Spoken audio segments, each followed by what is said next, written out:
Welcome to Mental Health Monday. My name is Mick Coyle. Coming up on the programme this week. You know, with everything that I've gone through with the arena, depression, I've got to throw PTSD into it now as well because I've got that. You know, this will be my third year now without any medication, but it's a daily battle. If you don't focus on yourself and you're allowing other people to control you, then that's when you're not going to survive. For every day for that year, just waking up to terror, bewilderment, frustration and despair. That's a place where I wanted to die every day. And I'll be reminding you how you can make connections with mental health organisations within your community. It's Mental Health Monday.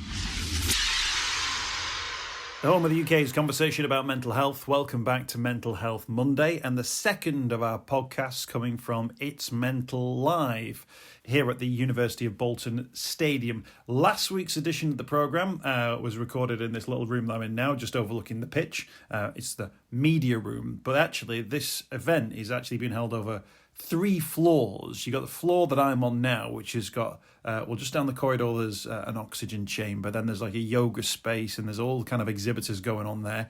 There's 150 exhibitors in total. Below that there's the second floor with other exhibitors, people with from great organisations, local and national as well. Notice the Papyrus team here today, a great organisation doing their best to prevent young suicide.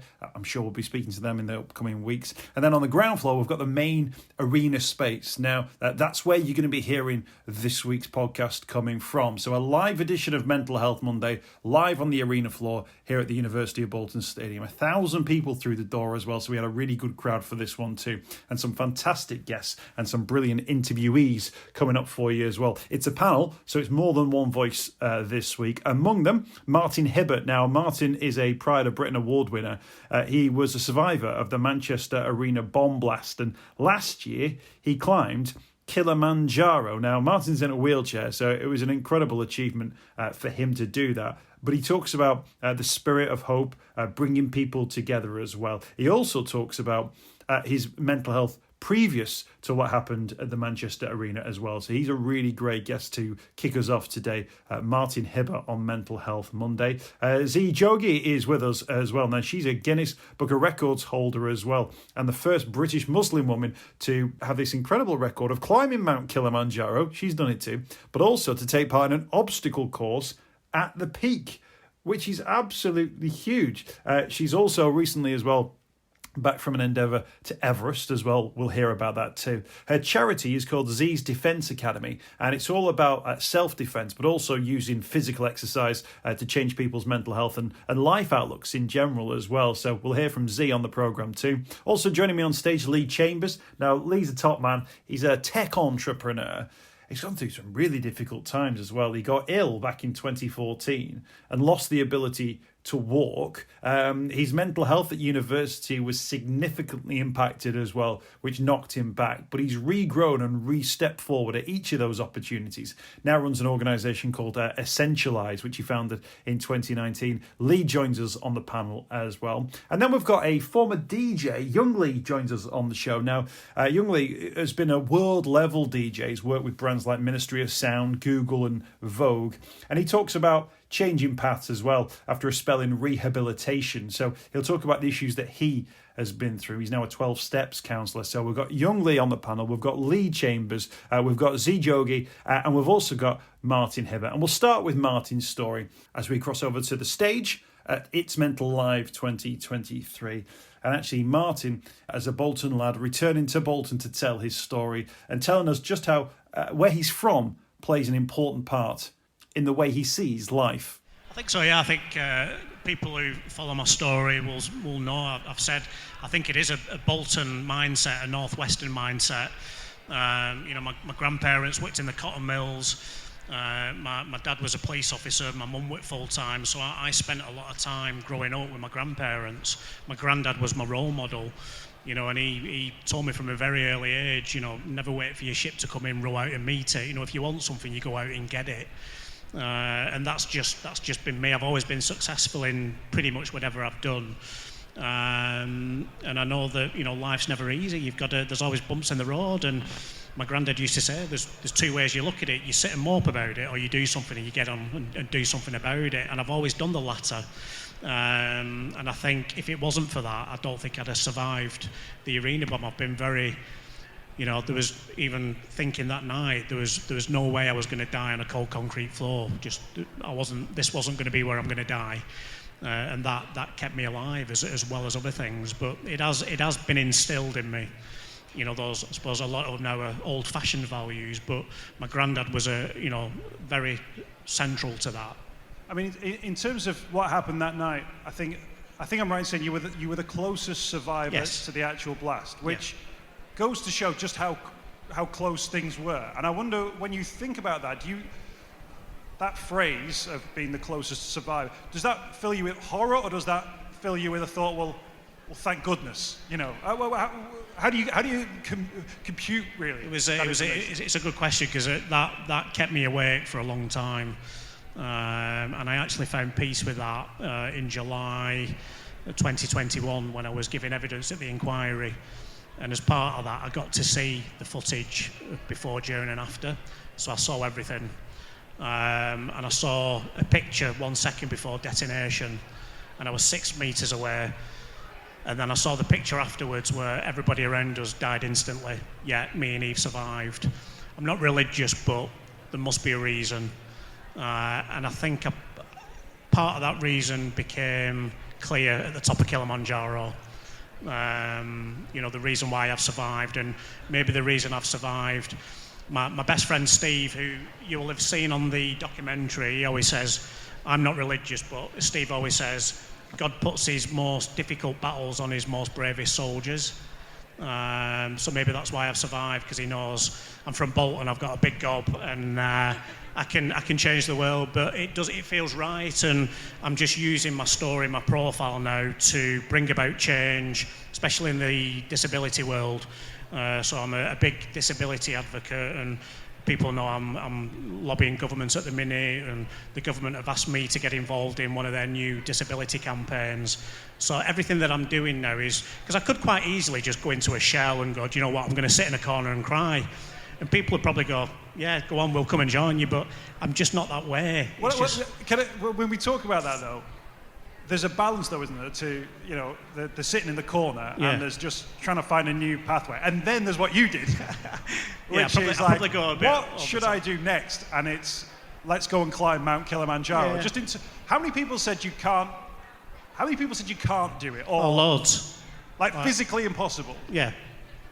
But, you know, they told me that Eve, my daughter, wouldn't see, hear, breathe, speak, walk, and she's doing all that, you know. And I don't want to be dictated by this wheelchair that I'm in. So I can do anything that I want to do. What I've got to do is find people that will support me in doing it, and that's the issue. Unfortunately, in the UK, we have a real bad perception of disability, and it winds me up. I'm still the same person. This has actually made me more stronger and more determined, which actually is quite frightening. And that's what it's about. What I'm trying to do now is change the perception of what we have in the UK on disability. Let's embrace it, let's celebrate it. Look at what people can do in a wheelchair. I was told I wouldn't be able to climb Kilimanjaro. 2 of my able-bodied friends couldn't do it. You know, only 60% of able-bodied people do it, yet I became the second paraplegic to do it. Wow. And actually, this has been mentioned a few times today. We'll mention it again. Resilience. So actually, that idea that it was something that you probably already had, you talked about your grandparents, that you maybe already had it in you. And actually, when we talk about the benefits of having a really positive outlook when it comes to our mental health, that's actually something that maybe you had before, you know, the arena attack. That was something that you had in life. And actually, you had to make every withdrawal in the bank that you'd placed on it to get you where you wanted to be. But you'd banked enough of it, if you like, to get yourself where you needed to go. No, of course. I've only just I do a lot of motivational talking now, and you know, a lot of people will have seen my story about everything that happened with the arena. But what a lot of people don't know is that I was diagnosed with depression in 2014, and I've had a real journey with the mental health. You know, I was 2 days away from committing suicide.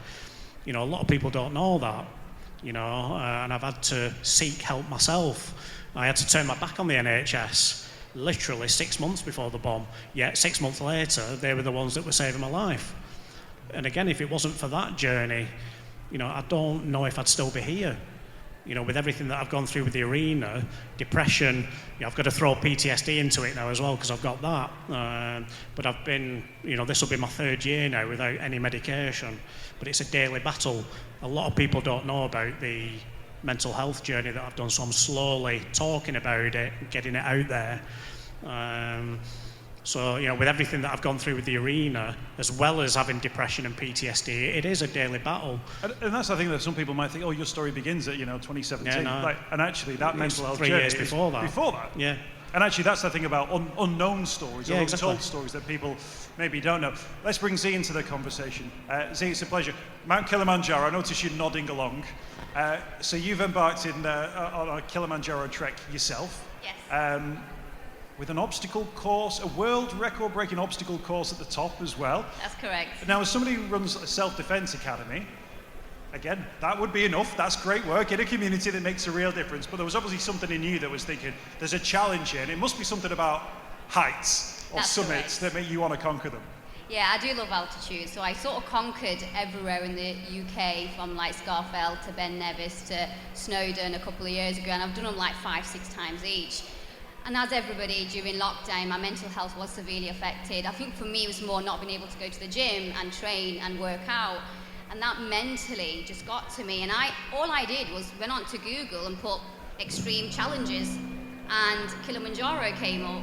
So it took a lot of training, and I completed it. But to be honest, the hike itself was a big challenge. I got altitude sickness and dizziness, I was hallucinating, it was crazy. So getting to the top in the crater where I seen the obstacles, I was like, I can't do this. And I remember sitting on the side of a rock saying to myself, eating banana soup, saying I can't do this, But then I just thought, well, what's the worst that's going to happen? Like, I'm going to die. I'll just die with a Guinness World Record. So I did it, and I became the first British Muslim in the UK to have completed this challenge. Which is just incredible. And in terms of that,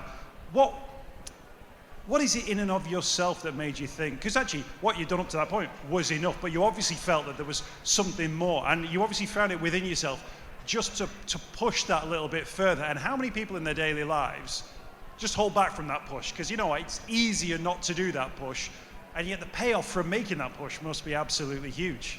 Yeah, it's mental discipline, and I think we've got to be positive, and I think that's something that I'm taking away in my whole life. And I think for me, it's the martial arts training. It's given me discipline, and just to focus on you, because if you don't focus on yourself and you're allowing other people to control you, then that's when you're not going to survive. So for me, it's more the mental resilience, it's mental strength. But I did not ever think in a million years that I'd be sort of achieving like 2 Guinness World Records sort of on this mountain.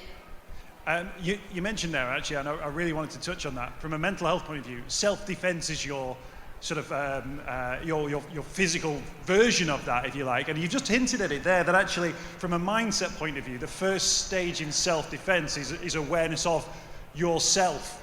And that's a really crucial thing that sometimes people maybe don't take from everyday life. They always think, it's everyone else around them. But actually, the first thing you need to think about is yourself. That's a big mindset shift for some people to make, I bet. It is, and I think for me, it's training in martial arts from a very young age, at the age of 15, and I'm still training now. And it's only recently we've set up like a charity sort of teaching other women, to train martial arts. But I wouldn't even say it's martial arts in general, it's a hobby. You have to do something you enjoy, whether that's reading a book, doing some knitting, going for a walk, it could be anything, but make that a habit, make that a hobby, and that hopefully will turn to passion and addiction, and that will keep your sort of mental state strong. Without my training and having that mental strength, I won't achieve any of the challenges I've achieved so far. What do people say to you who go through your academy, who learn those skills of self-defense? They've got skills so that if they are attacked in the street, they know how to respond, or if something happens within the home, they know how to respond. And you hope that they never need to know that, and maybe they never even use it. But there's something else that's going on, isn't there? And that, I guess, is that sense of, I'm prepared if something does happen. And that idea of that you prepare for an event is into the conversation we had with Martin around, resilience and being ready for when difficult things do happen, you've got a skill set to get out of them. Yeah, and it also teaches you confidence. So a lot of women that we sort of teach are vulnerable, and they lack in self-confidence. They don't feel like they're good enough because they've been put down their whole lives. So through the course and meeting other inspirational people and talking about stories and experiences, they get empowered, that they feel confident and that somebody does believe in them.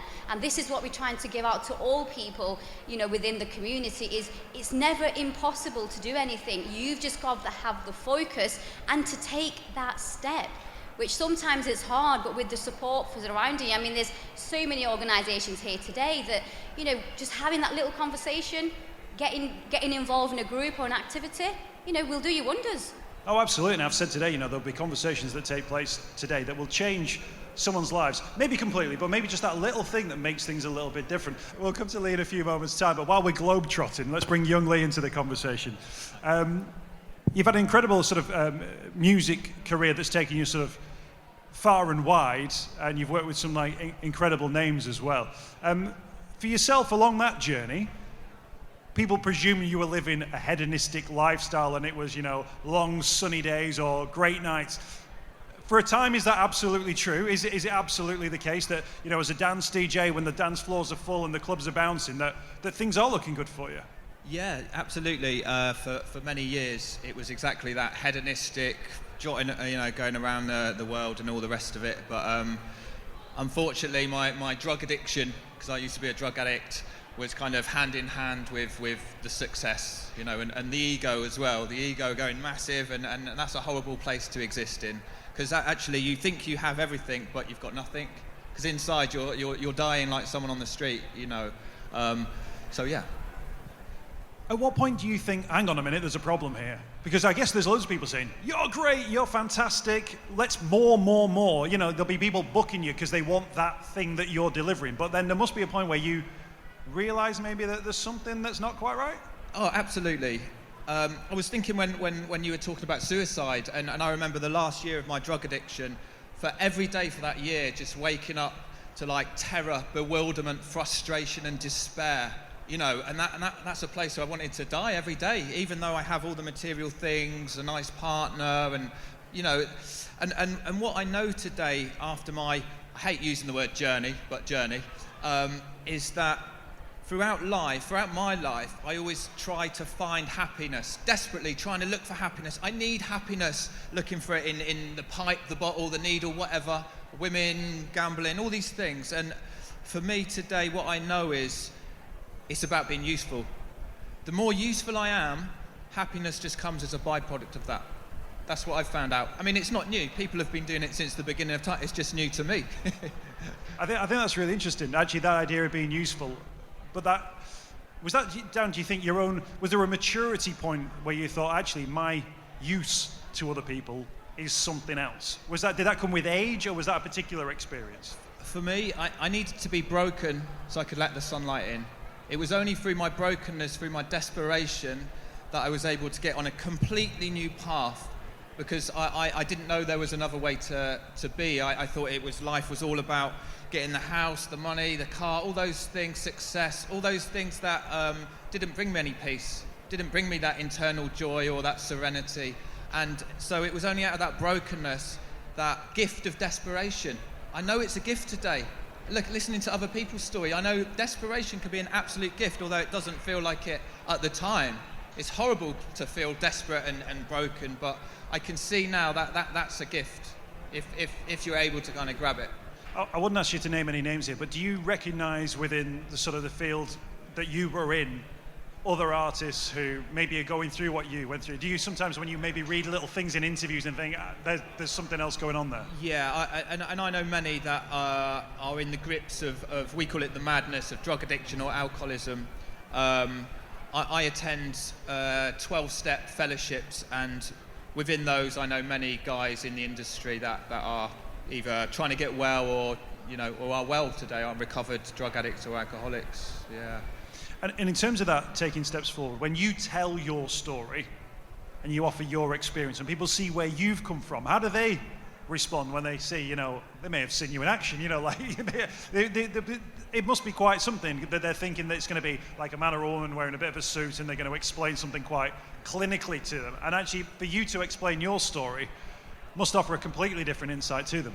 Yeah, definitely. I work in the field today. I'm a counsellor and I lecture in addiction and the 12 steps. And, that's the power of me talking to someone who's suffering from the illness that I suffer from, because a doctor, as fantastic as doctors are, they don't suffer from this illness. So they still can't do anything for it, because it's a mental condition. It centres in the mind. So especially people that used to see me out there, living a very hedonistic lifestyle and saw, when I looked like I'd just been dug up with bones sticking out of my cheeks and see that I'm a very different person today.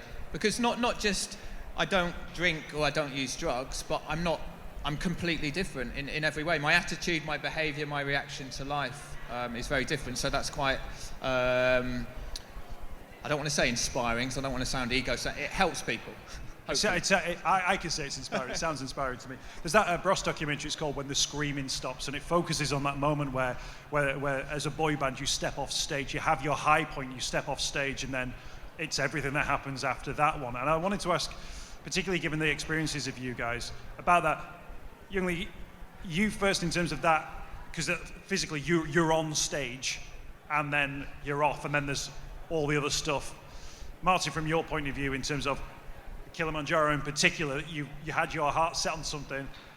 The same with yourself around, I've achieved the thing, but then does that come with a decline? Is that something we've got to be so aware of, that when we do set ourselves up these highs and we hit these highs, there was the Will Smith line, wasn't there, that Denzel Washington said to him, that's when the devil comes for you. Yeah, absolutely. And I know today that I live a spiritual life today. So within the word spiritual, we've got the word ritual. In the morning I do meditation, I pray, I do other certain things that helps me. My life isn't really high or really low. It's just kind of like that and like that, So I think certain things that we do, disciplines that I do and other people do, help me to stay kind of like that rather than extreme, Martin, that return to Civvy Street, if you like. One of the things I wasn't expecting when we came back from Kilimanjaro was the come down from it. And I think the Kilimanjaro project, I had this thing in my life for almost 2 years, getting trained, getting ready for it, doing altitude training, getting strength and conditioning. We did Kilimanjaro, and then I woke up one day and I didn't have this thing in my life anymore. And a few of the team, we had this, I could feel myself going into a depression, but because I know the signs now, I know what to do. But I'm very similar, where I have to keep myself busy. The danger of that is I take too much on. So it is a very fine balance, but if I don't have anything to look forward to, or I have a target or something to do, that's when the demons come, and like I say, that's when the devil comes for you. So the reason I keep myself busy, it's almost kind of an internal mechanism to keep the demons away, especially not being on any medication. Now I've got to be really careful with that. Let's bring Lee Chambers into the conversation. Lee, thank you for your time as well. I think it was less than 10 years ago, illness meant you left you unable to walk. Your mental health declined around your university as well, which is, I know, was my own experience. My last year of university, I now recognise that as being a time which was incredibly difficult. I thought at the time it was me just not being able to cope with life. I just thought that was just, adult life wasn't sort of made for me. I understand it now to be, a depressive episode, but you had a lot of other issues that were going on in your life. Can you just set up maybe where you were sort of 9-10 years ago? Yeah, so I think the best way to kind of, frame it is actually the start of this conversation about us being sat here as inspirational people, and while others might see us as inspirational, I grew up on an estate a mile down the road. We're just humans. Everyone is human, and everyone is capable of amazing things. Sometimes it just requires adversity to really see what you're capable of, and sometimes, quite often, unlock even more of yourself than you knew that you had. So for me, I grew up in Bolton. I was the first one in my extended family to university. I went off to the big city, to Manchester, thinking I was going to make it and become an adult. And actually, my mental health declined quite badly at university, and I've spent the last 18 years managing my mental health through a variety of different ups and downs. When I came out of university and dropped out due to my mental health, I took a year working on myself and managed to get back, re-enroll and graduate, and managed to get on a graduate scheme at a national bank and then think again that I had a life pathway to follow. I lost that graduate scheme in the recession in 2008 and had to try and reinvent myself. I went off to Manchester to a person who's relatively well known, very successful in business, and I said I wanted to set up a business. And as a 21-year-old black lad with a northern accent from Bolton, he told me that, you know what, Lee, you're black, you're young, you've got an attitude problem, you haven't got much of a network, you'll not make it. So I spent the next 5 years proving him wrong and built a video game business that grew across Europe. But as you just alluded to, around having a real intense focus to prove people wrong, that was amazing fuel. Unfortunately, the business got to a point where its relative success took me up one mountain in life, and the snowball that I built going up that mountain started to chase me down. My own success became what I feared. And to be in that place while managing a mental health condition was really challenging. And then to compound that, in 2014, my son was 18 months old, my wife was 6 months pregnant, and over the course of a few days, my immune system failed, and suddenly I lost the use of my body and ended up in hospital bed with a lot of time to reflect on, actually, what have you been taking for granted? What have you not cherished? And actually, you're going through a difficult time now, but what can you learn from it? When you talked about being the first member of your family, to go to university, I think sometimes we underestimate that because we look at it and we judge it by other people's standards. But actually, when anyone is doing something for the first time, when they don't have the people behind them who can go, this is what you do, this is how it works, when you've got to find that all out for yourself, there's big pressure that falls on people, particularly at those young ages, where you've got to learn it all and you've got to pick it all up. And one day you'll be able to pass that down, and that's great. But for now, you're the one who's got to fend off all the problems. You're the one who's got to, as the boulders come in your direction, you've got to step out of the way and try and guess where the next one's coming through, because no one's going to tell you. Being the first, how difficult is that, and how difficult was that a part of where you wanted to be? Yeah, so again, as an 18-year-old lad, you probably don't have a level of self-awareness that you've built and a level of emotional intelligence that is really useful to you until you start to explore that. Being the first one to university was a privilege, but it was also a lot of pressure. And there are many people across this world who don't have access to that level of education. And that weighed on my shoulders in some ways as well, knowing that some of my family who are out in other countries don't have that option, never had that pathway. So I was held up in some ways as a bit of a beacon in the community for what you could achieve. And that added quite a lot of pressure on my young shoulders. And again, not having someone to confide in to say, what's it like? Not having someone to ask, a role model to see that they've achieved it before.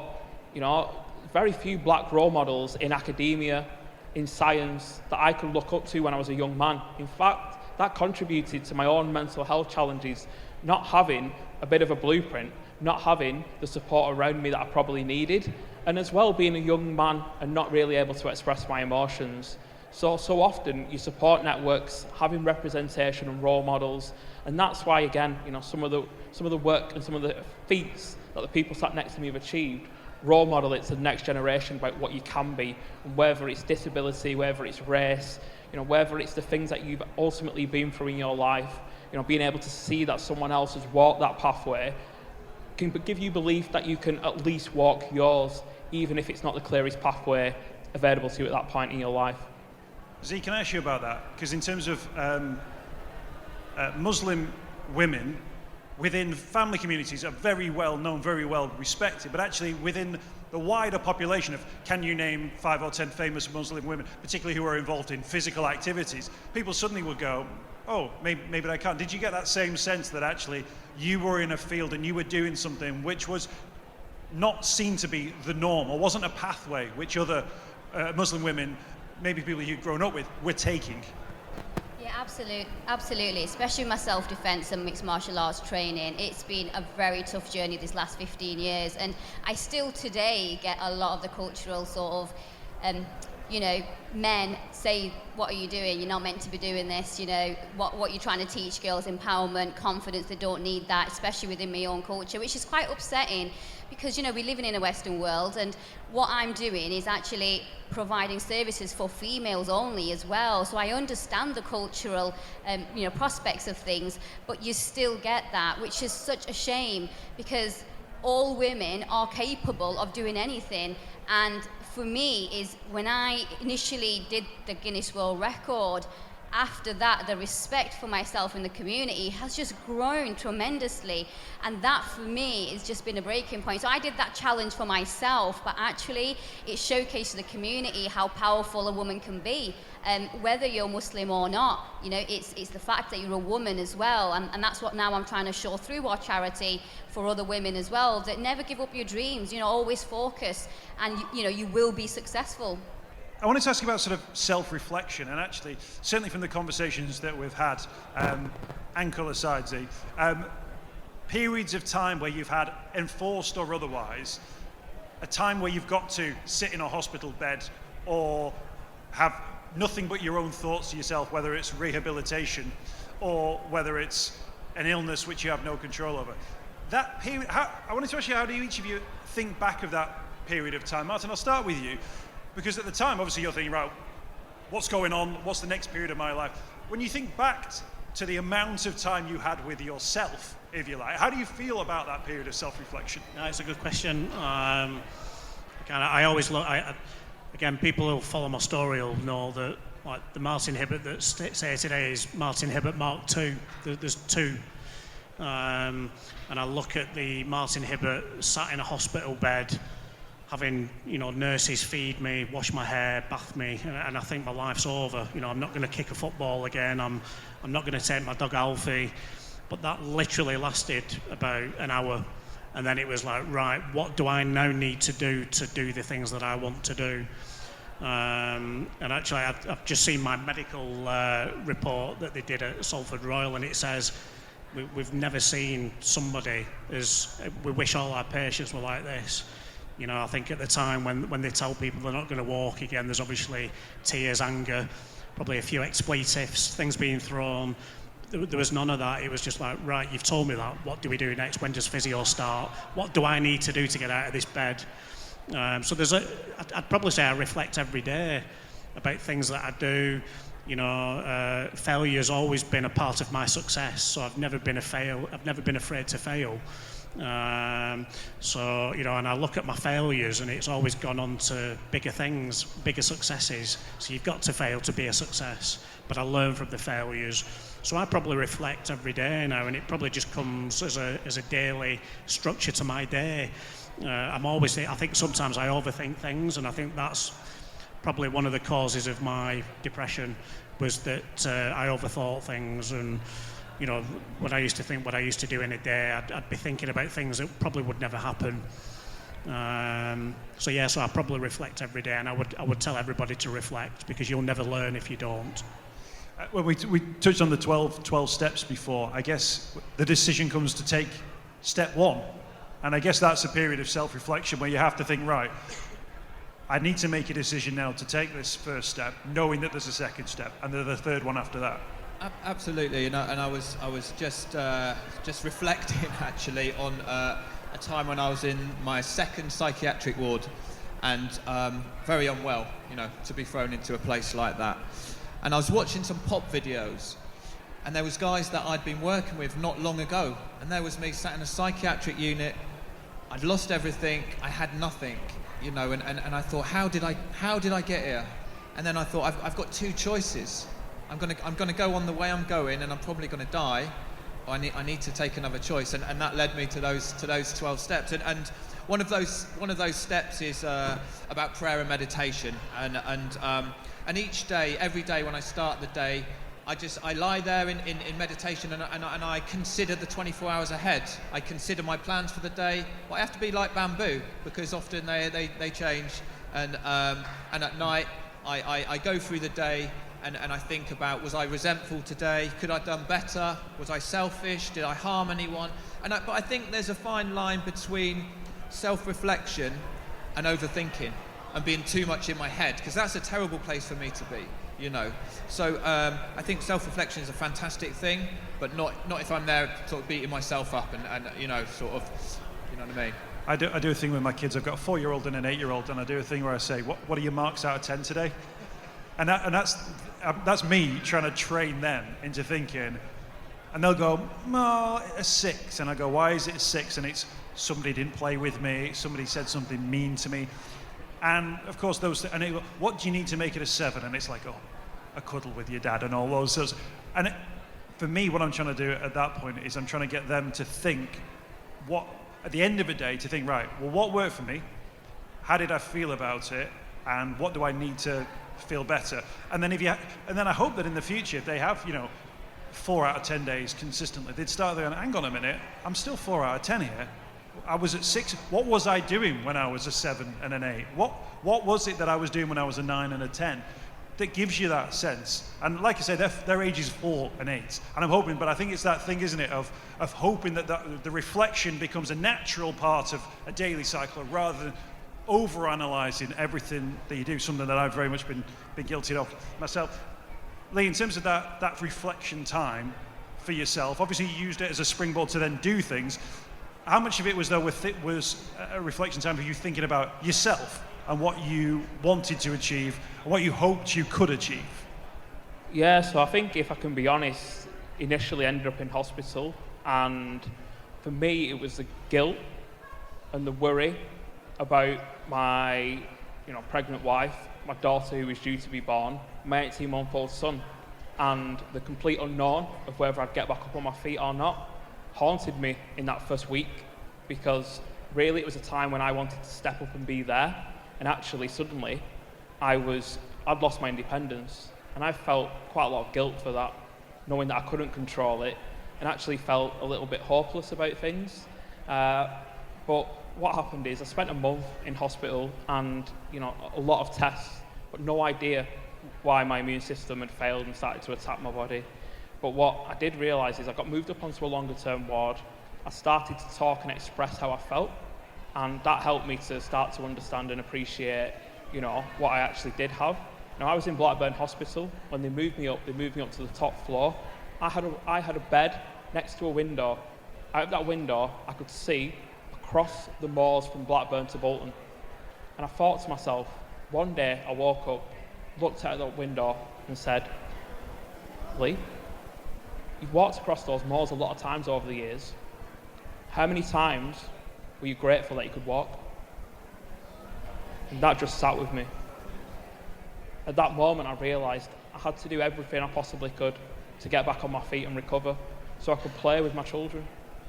My son would come and visit me at hospital. He wasn't speaking yet. He'd look at me with his eyes. His eyes would say, Daddy, why can't you get up and play? And during that period, I went into walking rehab alongside a whole range of other people on a very similar journey. And what I'd realised is I'd come to a level of acceptance of what had happened. I couldn't control it, as in I couldn't control what had happened to my body and how my immune system had failed. But what I could control is trying to get the best outcomes from my recovery. And my daughter was born just as I exited walking rehab into intensive physiotherapy. And actually, that was a tough journey, but my daughter became my reason to get back on my feet. I wanted to take her first steps with her, and that became the very sole focus of my whole intention to get back on my feet on those days when I didn't want to, for the setbacks that I had. And I managed to get there. A month before she started walking, I started walking, and yeah, the rest is history. Lovely little bit of synergy there in the family household, absolutely. Earlier on in the conversation, I mentioned I think we've disregarded the word, or we've mislabeled the word selfish. That we've all grown up in a world where to be selfish is for you to take what you need and to dismiss everybody else. And I'm starting to relearn that word a little bit, and I think I've got a hint of it from each of you, that there comes a point in everybody's life where you have to say, right, well, what is it for me? What do I need to do to give me the right step? You all nodded, so this is a good sign. But that being selfish doesn't have to mean put yourself first and disregard everybody else. It can also mean, Martin, I'll start with you, to put yourself first, knowing that a good version of you and the you version of you is better for you, and it's also better for everyone around you. Yeah, I went through a similar, actually at the spinal unit, and the lady came in and she said, list all the most important people in your life. So I wrote down like wife, brothers, mum, dad, friends. She went, you've missed somebody. So I was looking down, I was like, wife, brothers, daughter, I went, no, I don't think so. She went, you've missed one. And there must have been maybe 10, 13 people. And we were there for half an hour and like starting to get frustrated. She said, you've missed you. She said, you should be number one, because without you, all those people fall away. And it is, you've got to be selfish. And I think the word selfish probably isn't the right word, but you've got to be the best version of yourself. And that's what I do, you know. I don't think about what I did yesterday, I only think about today. I don't think about tomorrow because it's not here. I learn from what I did yesterday, but I can only control what I do today. You know, there were times where I'd be thinking weeks, months ahead. I kick ass today and that's it. That's all I can control. We'll worry about tomorrow. But yeah, probably the word selfish is the wrong word. You've got to be the best version of yourself, the strongest person, because everyone around you will fall away if you're not the best person. It's that thing, isn't it? You know when you're on the aeroplane and they say when the masks come, put your own mask on first before you start helping other people. And of course, every interviewer thinks, no, look after the kids. That's an important thing to learn, right? That you need to look after yourself. And if you start to notice that you yourself are struggling, that you are within your rights to take steps to then start doing the right thing for yourself, knowing that will bring positivity and protect certain people around you from potential negativity. If I don't take care of myself, self-care, I'm no use to anyone else. I need to eat well. I need to sleep enough. I need to exercise. I need to do all these things so that then I can help others. But I was thinking about the word selfish, and you know, one of the major things I can talk about myself is selfishness. But out of selfishness, it's the root of my problem actually. If you think about any spirituality, any religion, they're trying to cut away the self. Because out of that comes like fear. And I was speaking to I hope I'm not going off the subject here. I'll make it quick. This Native American guy last week, and he said in his belief there's two systems, either the love system or the fear system. Now for me, when I'm being selfish and not thinking of others, I'm in the fear system. You know, I went slightly off the point there, but. Yeah, we do need to take care of ourselves first so that I can help others after. I mean, Zee, you do self-defense, right? So that's you're not going, right, I'm going to teach you all how you can attack potential people coming down the street. You're actually saying, let's give you the power to look after yourself, and then if things do come your way, then you're equipped to deal with it. Yeah, absolutely. And for me as well, I've volunteered in the community for the last 15 years, as well as having a full-time job.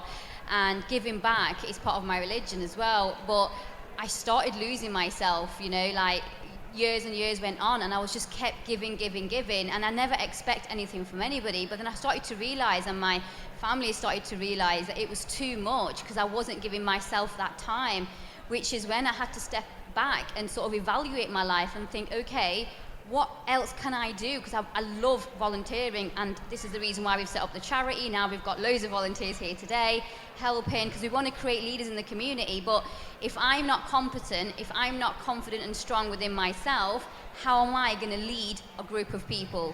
So self-reflection, you know, come back to the point as everybody has stated here. So I do a lot of journaling as well and write down thoughts, and I'm constantly just, you know, writing down things because that helps me sort of focus on the positives. Because even if you are going through a bad experience, remember there's always a learning behind from it. There's always a reasoning, and you might not know it at that point, but it will come to you in the next couple of months or a couple of years, and if you remember thinking, wow, that happened for a reason, and this is the reason. There's always a positive out of a bad experience as well. Do you get the chance now, Lee, to look around at the family and sort of think, oh, right, those first steps were worth it. You know, I'm glad that I'm still here. I'm glad that I persevered. I'm glad that you retrained, that you've got, your own well-being business now, and actually you've put mental health at the heart of what you do because you know the value of it. Yeah, and I think that, I reflect back on what happened, and it didn't happen to me, it happened for me. I needed that hard stop and that reflection, and actually to kind of repurpose and recalibrate and realise what was important. And our health is, the most important thing that we can cherish, that we can value. And to think about what you were saying about selfish, it's more of a case of how we lead ourselves. And we all lead ourselves. And leading ourselves well allows us to take others on that journey and to actually be a lot more collective and a lot less individualistic. And I suppose I reflect back now, and I can run around the garden and play with my children. Walking with my daughter is a moment in my life that I will never forget. And for me, I'm able to set that example to my children that they can go through adversity as well and grow from it and learn from it and actually embrace the challenges that life will naturally face and the uncertainty that will no doubt come their way. And now I bring that into my work. I'm able to empower others to make choices, decisions, to prioritise the health when they need to, but also look out for other people. And, hopefully everyone in this room is on that journey as well.